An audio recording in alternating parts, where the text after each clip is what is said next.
Дорогие женщины, Dear women, I wholeheartedly congratulate you on International Women's Day. все успевать. You have time for everything. Manage a great load of issues. And stay gentle, bright, and charming. First of all, it's a little strange to hear a warm message from a man who looks like he's perpetually crushing a baby bird in his fist. And second, if he's trying to be progressive, he's failing here, because managing a great load of issues while staying gentle and charming is exactly the double standard that women are constantly trying to overcome. Yes, women, it is great to see you so confident, capable, and career-focused, and sometimes you're not even a shrill bitch about it. It's very nice. Meanwhile, in Turkey, President Recep Erdogan used his Women's Day speech to make a point you might not expect. I know there will be some who will be annoyed, but for me, a woman is above all a mother.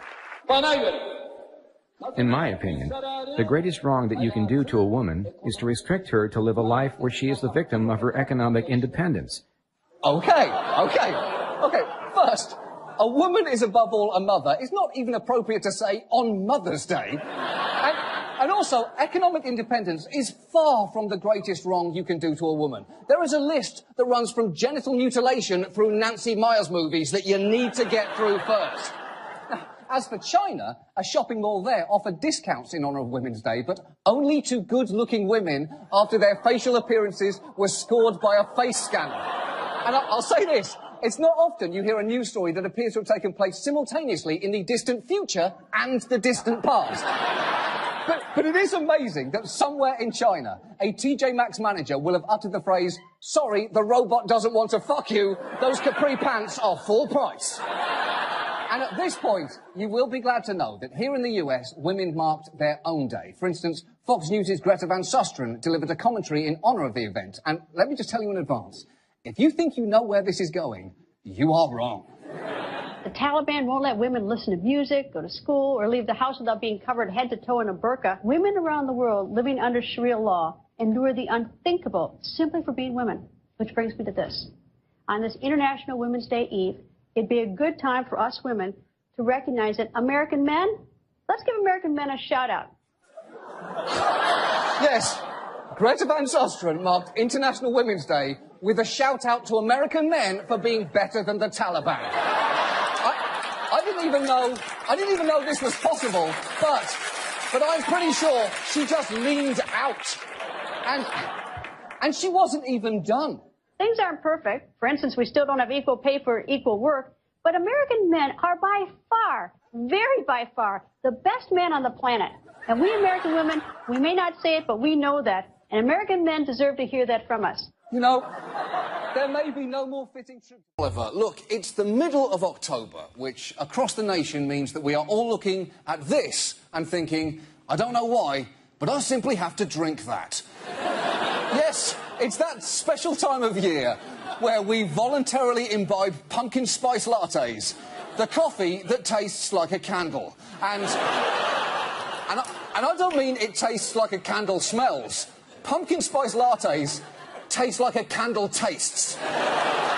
Don't ask me how I know that. But what is strange is that pumpkin spice foods inexplicably seem to grow more omnipresent every year, even though there's no actual pumpkin in the drinks. Kind of like how everyone you meet calls himself a DJ all of a sudden, when what they really mean is that they own an iPad and have been to a party. But apparently, each American eats more than 5 pounds of pumpkin per year, which is more than the amount of pumpkin in 5 pumpkin pies. And pumpkin pie is the most seasonal food there is. It is only good from the moment Thanksgiving dinner ends until just after you have taken your first bite of it. 5 pounds of pumpkin a year is even crazier than the fact that we allegedly swallow 8 spiders in a lifetime. Why is it crazier? Because there is no way a pumpkin has ever crawled into my mouth while I was sleeping. And the worst part is, nobody wants anything pumpkin-flavoured from December through August. And here is how I know that. You can have it whenever you want. That bottle of pumpkin-flavoured science goo sits behind the counter of Starbucks all year round. Never aging, like Ryan Seacrest. Or the early work of Dr. Dre, which really holds up. It really holds up. Have you listened to The Chronic lately? Go back and do it. It's really great. It's great. Except for the sexism and homophobia, which is most of it. But that's not the point. It's really good. The point is, we tolerate pumpkin spice because we like the fall. It's the best season because you get to stop thinking about how weird your legs look in shorts. That's everyone, right? We all agree on that. But just about anything that reminds us of autumn is a better flavour than pumpkin spice. I personally, for instance, would rather drink a cable knit sweater spice latte, or a Major League Baseball spice latte, or a keen awareness of my own mortality spice latte, because that's what foliage is. Although, look, it might be an acquired taste. That might be an acquired taste. Pumpkin spice is just eggnog for morning people, OK? And I will be subject to its tyranny no longer. It stops here. Taking your first bite of it. £5 of pumpkin a year is even crazier than the fact that we allegedly swallow 8 spiders in a lifetime. Why is it crazier? Because there is no way a pumpkin has ever crawled into my mouth while I was sleeping. And the worst part is, nobody wants anything pumpkin-flavoured from December through August. And here is how I know that.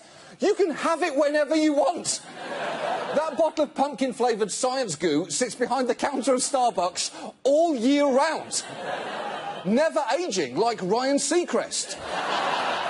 Or the early work of Dr. Dre, which really holds up. It really holds up.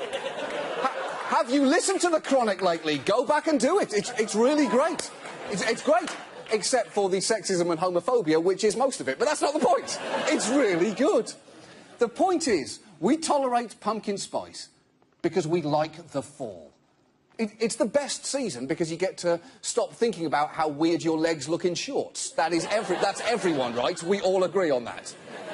But just about anything that reminds us of autumn is a better flavour than pumpkin spice. I personally, for instance, would rather drink a cable knit sweater spice latte, or a Major League Baseball spice latte, or a keen awareness of my own mortality spice latte, because that's what foliage is. Although, look, it might be an acquired taste. That might be an acquired taste. Pumpkin spice is just eggnog for morning people, OK? And I will be subject to its tyranny no longer. It stops here. We'll be back next week with a brand new episode of Last Week Tonight. Until then, please ignore the news and continue to drink regular coffee. Good night.